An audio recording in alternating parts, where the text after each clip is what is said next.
ഈ മന്ദം മന്ദം നടന്നു വരുന്നതാണ് നമ്മുടെ ഇന്നത്തെ കഥയിലെ താരം. ഇത് ആരാണ് നിങ്ങൾക്കറിയാവോ?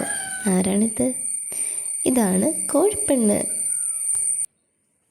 കോഴിപ്പെണ്ണേന്നൊന്ന് വിളിച്ചാൽ എവിടെയാണെങ്കിലും ഓടി വരികയും എന്നെങ്ങാനും എവിടെയെങ്കിലും വെച്ച് കണ്ട് എൻ്റെ പുറകെ മാറാൻ നടക്കുകയും ചെയ്യുന്ന നമ്മുടെ സുന്ദരി കുട്ടിയായത്.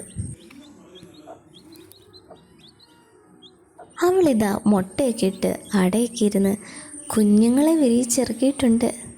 ഇപ്പം 2-3 പേരുണ്ട്. ഇവിടെ പാടത്തിൻ്റെ അടുത്തായതുകൊണ്ട് എറിയനും പരുന്നും കാക്കയും ഒക്കെ ഇഷ്ടം പോലെയാണ്. എല്ലാം വന്ന് ഇതുങ്ങളെ കൊണ്ടുപോകും. എന്നിരുന്നാലും കോഴിപ്പെണ്ണ് ആളൊരു പൊളിയായതുകൊണ്ട് അത്യാവശ്യം പിടിച്ചു നിൽക്കുകയൊക്കെ ചെയ്യും. നമ്മൾ ആദ്യമൊക്കെ 12ഉം 15ഉം ഒക്കെ മുട്ടകൾ വെക്കുമായിരുന്നു, അതൊക്കെ വിരിയിക്കുമായിരുന്നു. അപ്പം ഈ കോഴിപ്പെണ്ണാണെങ്കിൽ എല്ലാ കുഞ്ഞുങ്ങളെയും കൂടെ നോക്കാൻ പറ്റത്തില്ലായിരുന്നു. എല്ലാത്തിനെയും തന്നെ കാക്ക എറിയനൊക്കെ പിടിക്കുമായിരുന്നു.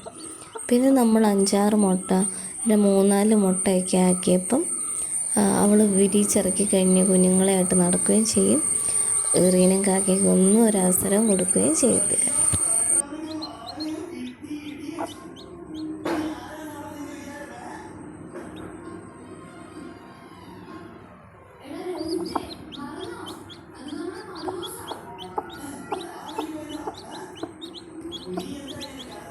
നമ്മൾ 4 മുട്ടയെ വെച്ചിട്ടുള്ളായിരുന്നു. 4 പേരും വിരിഞ്ഞു.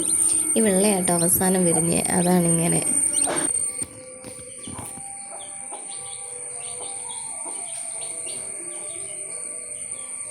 ഒരാഴ്ച കഴിഞ്ഞപ്പോഴത്തേക്കും കോഴിപ്പെണ്ണാണെങ്കിൽ കുഞ്ഞുങ്ങളെ എല്ലാമായിട്ട് പുറത്തോടെയൊക്കെ നടക്കാൻ തുടങ്ങി.